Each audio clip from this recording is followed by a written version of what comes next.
Bakit kinakabahan ako? May pahat towel pa sila, be. Aba talaga. Diyos ko, tapos inopera pa akong pagpunas daw ng mukha.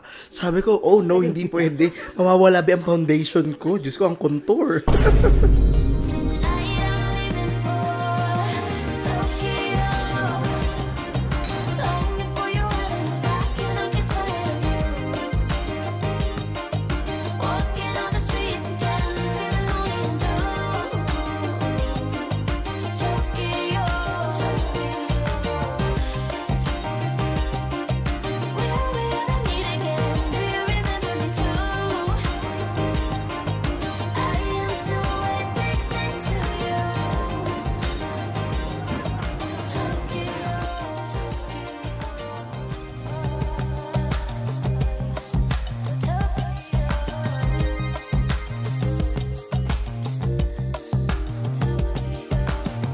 Hi, my it's Francis Candy and welcome back to my channel.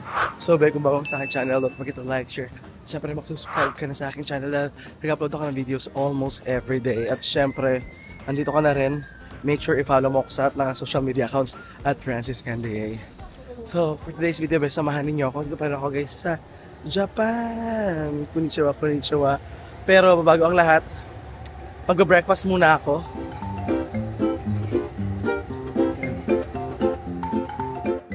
So for today's video, for today's breakfast, ang kinikrave ko talaga is yung Yoshinoya or Coco Curry House.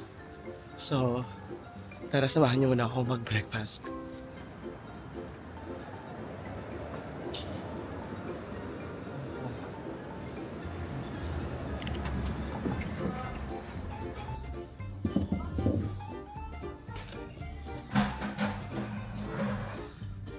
Ito nga pala ang order dito. Unting na ako dumira dito kasi.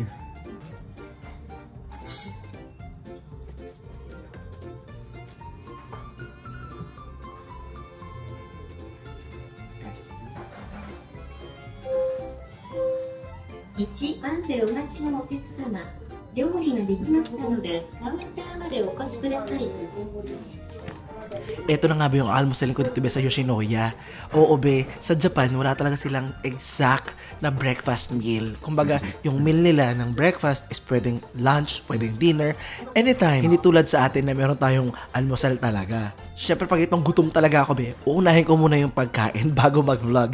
Kaya naman habang kumakain ako be ngayon, mag-shoutout muna tayo sa mga nag-comment sa nakaraang video. Shoutout be kay The Real Angel Kayabyam. Salamat dahil nag-enjoy ka be sa mga vlogs namin dito ni Sasa. Shoutout din kay Christmas Day Everyday, kay Alan Mahinay I7I, kay Leonard Mercado 7273, kay Glenn Rose Kabilitazan 7421 na nanonood mula sa Baguio City. At shoutout be kay Reynante Osorio and Alora Osorio na laging nanonood.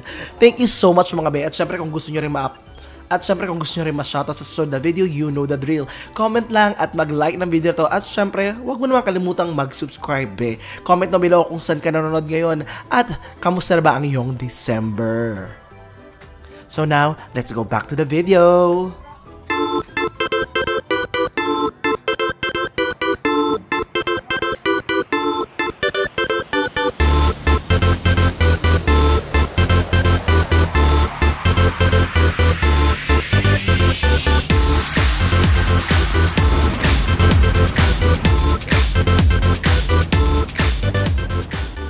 So ngayon guys, andito ako naglalakad sa may Ueno Park and it's just really nice kasi tingnan mo yung kulay ng mga puno, ang gaganda na.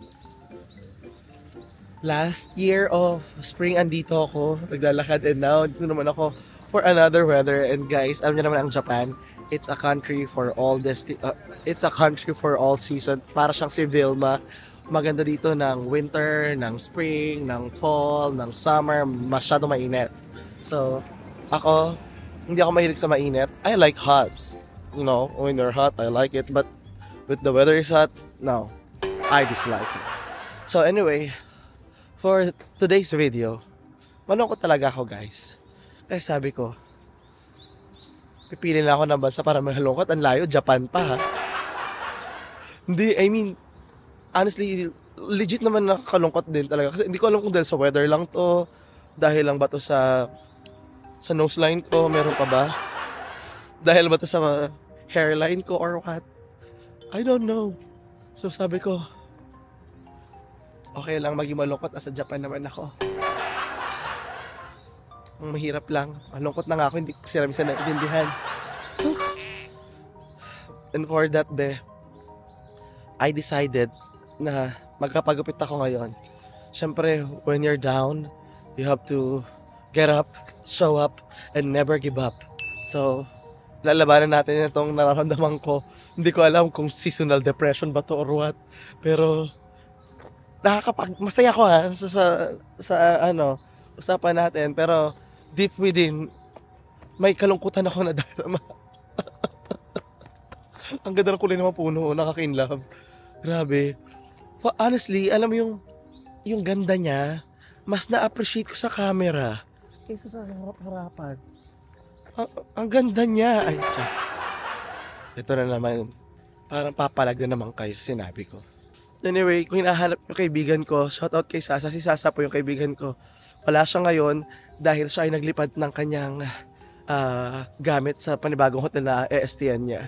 And we decided na magkita na lang kami mamayang gabi. So abangan nyo yung vlog namin para sa susunod na video na gagawin namin mamayang gabi. So, chika. Ganito guys. Meron akong kasama sa hostel na tutuloy akong Chinese. Noong nakarang araw, nasa kwarto siya. Tapos sabi niyang init. Parang first day niya ata yun. Tapos, siguro third day ko na to. Tapos, sabi ko, yeah, you can talk to the receptionist para ma-adjust yung init. Tapos, wala daw, hindi na ano. Sabi ko, okay. Yun talaga, mainit talaga dito. Kaya nga sabi ko, ako maliligo muna ako bago ako matulog. Punta akong CR. Dito guys, di ba, ang mga CR dito, yung parang sa onsen type, yung parang sa bayan, yung ganun.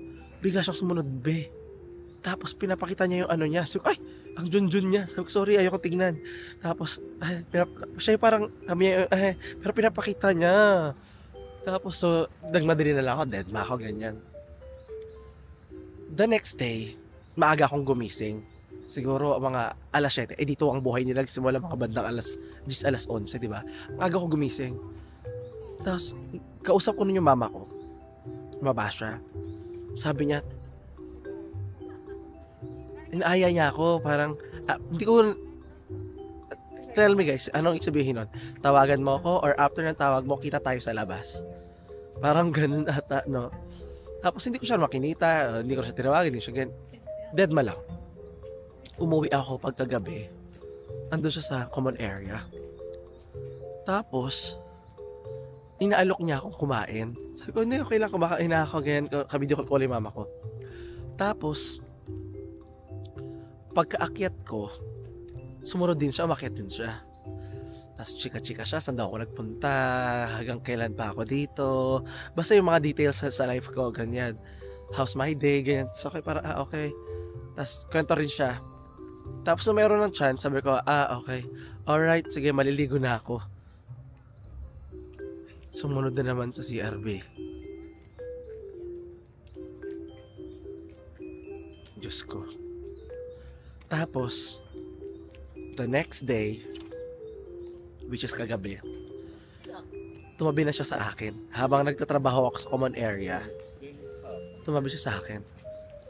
Sabi niya, kailan daw ako free? Gusto niya raw sumama sa akin. So, sabi ko, meron kong gagawin sa itong araw. Araw niya, sabi niya, everyday you're busy. Yes, everyday I'm busy. Sabi ko. Tapos, kinamaumagahan, kanina, as in, inabangan niya ako sa kama. As in, binuksan niya yung kortina ko. Sabi niya, hi. Sabi ko, hello. Tapos hindi muna ako bumaba kasi sabi ko, hayaan ko siyang umalis muna. Siguro, nag-extend ako ng sleep ng almost 2 hours. Pagbaba ko, andyan na naman siya. Sabi niya, saan tayo pupunta today? Sabi ko, sabihan ko siya, hi. Ayoko kitang makasama. May kasama ako. Ganyan. Ayoko namin makasama. Sabi niya, okay. Creepy. So, luckily, natakasan ko na yon. And nakakaloka. Yung parang, to be fair, pogi naman siya guys. Pogi siya, matangkad siya, 25 years old, ganyan. Tapos, ang hirap lang kasi kausap, be. Parang sus ko, yung English ko na limited sa pabe. So parang, hindi na kami it's a tie, be. Hindi rin naman kami as in talaga, parang, So okay, parang, sige, be. Medyo malungkot ako ngayon eh. Pero hindi ikaw yung papasaya sa akin. Siguro, magkita na lang tayo sa susunod na, hindi, siguro merong someone na para sa kanya. Hindi ako yon. Hindi mo na kayo magiging happiness niya. Na-share ko lang guys. Anyway, pagkapit na ako. Guys, kita niyo ba yung mga isda nila dyan? Ayan, no? Ang dami, oh.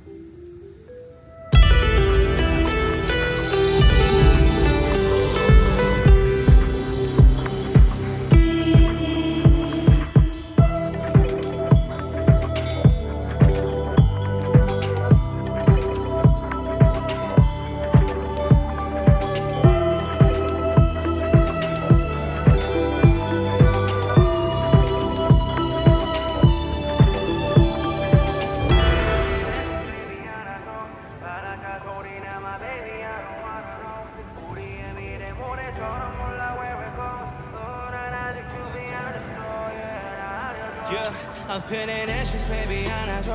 바라카 소리나, my baby, I don't wanna know. 우리의 미래 모래처럼 몰라 where it goes. 난 아직 준비 안 됐어, 나 알려줘. I'm feeling anxious lately, I don't know. 피곤하기도 하고, baby, think I gotta go. 난 이제 너만 생각하기 싫어, take it slow. 난 아직 준비 안 됐어, yeah, 나 알려줘. It's you, 내 머릿속에 너의 Actually guys, na-realize ko na parang sa akin, hindi ko lang si mga Pilipino siya. Nilalakad ko lang mula Asakusabashi, kapunta dito, parang Asakusabashi to Akibara, puntang Ueno. Siguro maglalakad din ako pabalik. Kasi in fairness, dito kasi hindi naman nakakatawan maglakad dahil malamig. Diba? Hindi nakakahagard. Diba? In all my videos, sasanay ko na puro pawis ako. Pero look at here. Oh, di ba? Walang ebidensya ng kahagardan. Totoong tao pala. Akala ko manikin. Ang puti niya, ang payat. Hindi siya gumagal, nakaganon lang siya sa cellphone. Akala ko manikin. Nung nag-blink yung mata na tao pala. Takot ako. Anyway, hat mo tayo ng sapatos. Mahal. Ang ganda namang sapatos sa Timberland, guys. So, kaso mahal, 17,000. Mga 10,000 pesos. Mga 8,000. 5,000 pesos. Mga ganun. 6,000.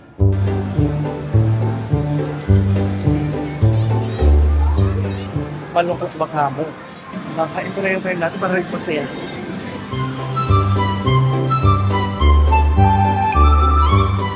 Ito guys, try natin kunin to.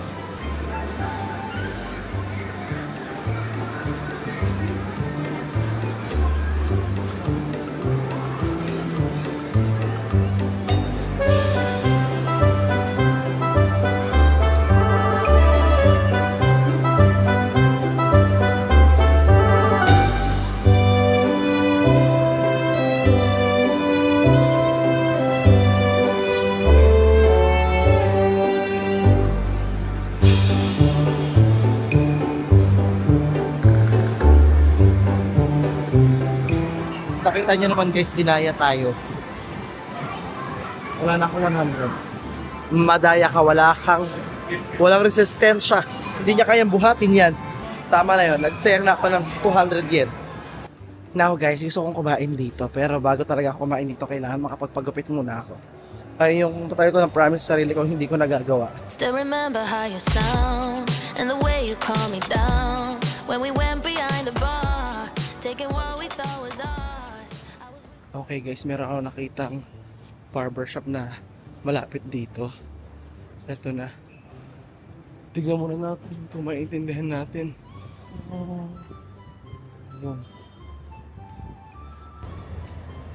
Bakit kinakabahan ako?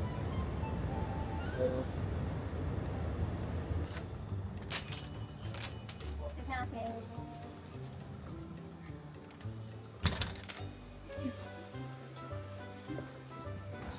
to haircut? Yeah. はい、じゃあ全部やけどかして、はい、どうも、それで、ありがとうございました。ありがとうございまし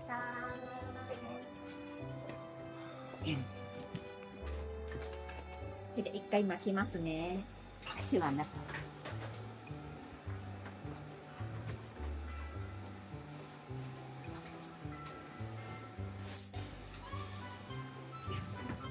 はい、それではお疲れ様でした。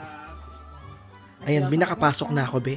Okay naman at nakiintindi sila ng English, oh. Sabi nila, ayan, oh, haircut to, go. Pero, be, ang dami nilang binalot sa akin. Ako, Diyos ko, parang mas magpapamahal ata ito. Siyempre, be, hindi na ito yung first time ko magpapagupit dito sa Japan. Dati nagpagupit na ako. Medyo nahirapan ako dati sa communication, pero ngayon, medyo mailalaban ata natin ito. Hindi ko sila naiintindihan, ano be, pero ito nga nakita ko, naiwan ni Lolo yung kanyang salamin. Siyempre nakita ko dun sa kanyang hand gesture, be. Hindi nakapagsalita ng salita nila, pero be, hindi naman tayo tanga. Oo, 短くね。うん。ここはもう、ベリーショート、ベリーショート。うん、オッケー。で、上、もう一回。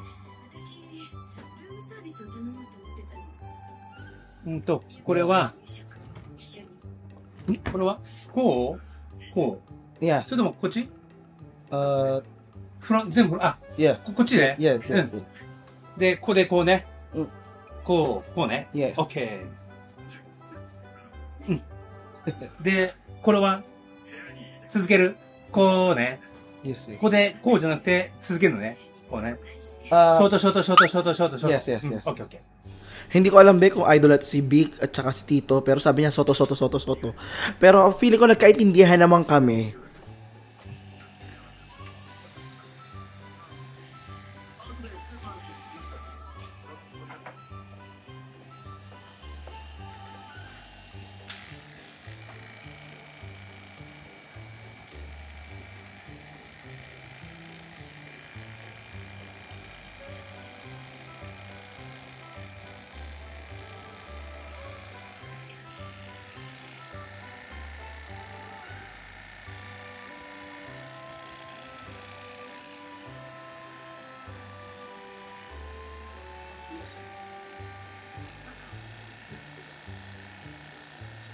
これ、モアショート。 Ah, sabihin pala ng soto is shorter. More shorter.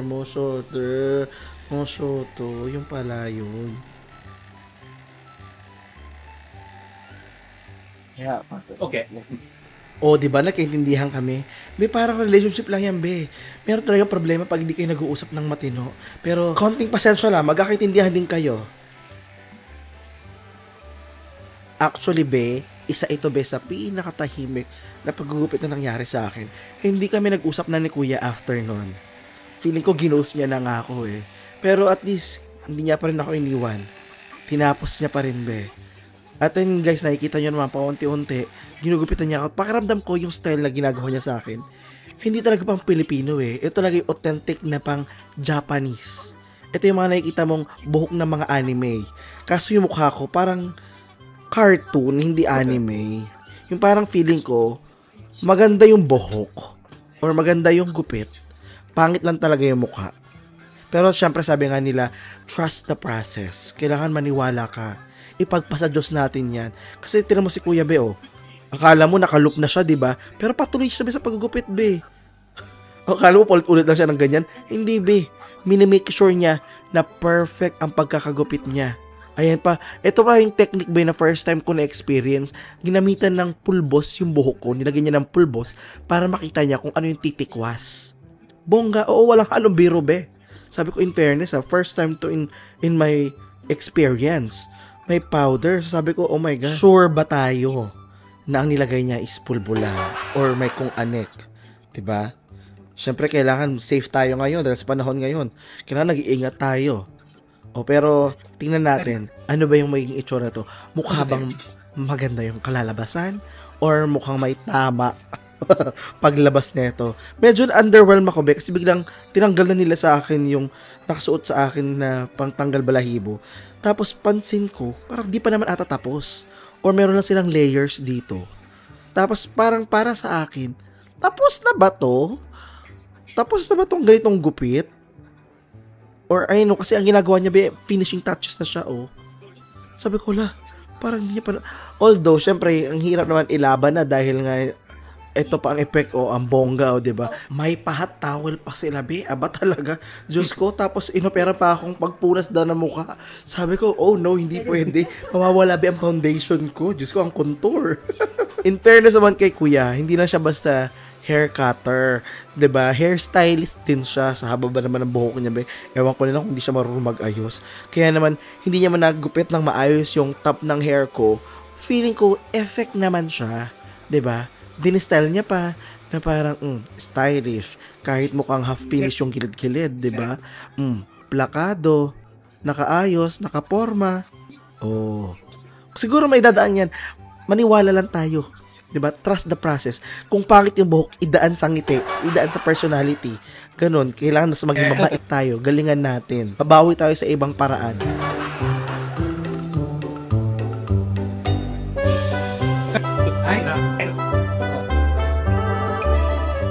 Kaya dito sa Masta.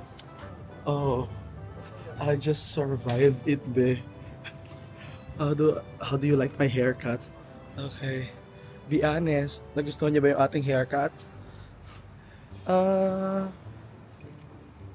Well, hindi ito yung kasanayan kong haircut, pero sabi ko, okay, let's take it Japanese style. And I'm happy na na-survive namin. Hindi kami nagkaroon masyadong problema sa communication. And mahalaga na gupit. At saka hindi naman siya naging pangit, ganyan. Yung parang siguro from 1 to 10 kung i-rate ito sa usual na gusto ko syempre hanggang dito manipis na yan, manipis, pero okay lang kasi hindi ko naman may explain, so okay na yan, at least nabawasan, gumanda ba yung mood ko, nag-iba yung mood ko. Nag-iba, alam mo, mas mura pala ditong gupit, dito 900 lang, doon 2.5. Oh guys, ang gupit doon 2.5. Pero okay lang, happy ako. Promise. 'Di ba? Kung malulungkot man ako, okay lang. Sa Japan ako nalungkot. 'Di ba? Nakita niyo ba yan? 900 lang. Ako na mismo maglalagay ng background music, be. Hindi ko nalalagay ng background music, ito na yun, be. Bakit ngayon? Kailan? Bakit ngayon? Kung kailan? Okay naman, happy naman ako sa gupit. Maganda naman. Tsaka, tutubo naman yung buhok. Okay lang yan. Now, let's move on. Kumain na muna tayo. Hello, Mama. Ano masabi mo sa gupit ko? Mama? Kumain ka na? Hindi pa. Ano masabi mo sa gupit ko? Ano masasabi mo sa gupit ko? Ay, pagupit! Maganda? Maganda, anak. Okay. So, ano masabi mo sa gupit ko? Okay naman. Okay, sige. Naniniwala na ako. Okay. Kayo na parang di ako happy eh. Okay naman. Okay, sige. Sige, bye-bye. I love you. Wait time. Hi ka muna sa vlog. Hi, vlog! Si Babo din hi daw. How are you? Nag-hi din si Babo.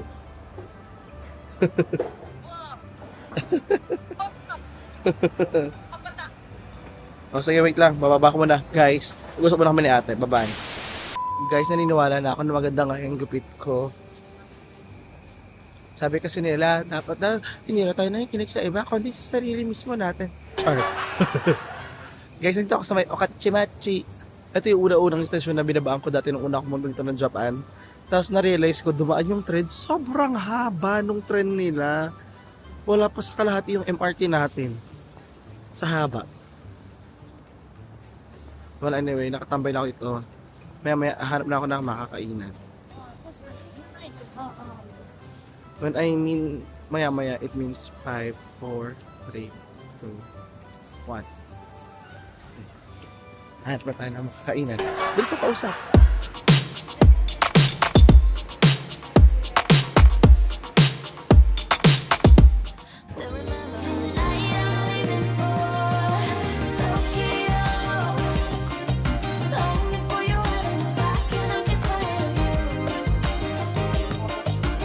magandang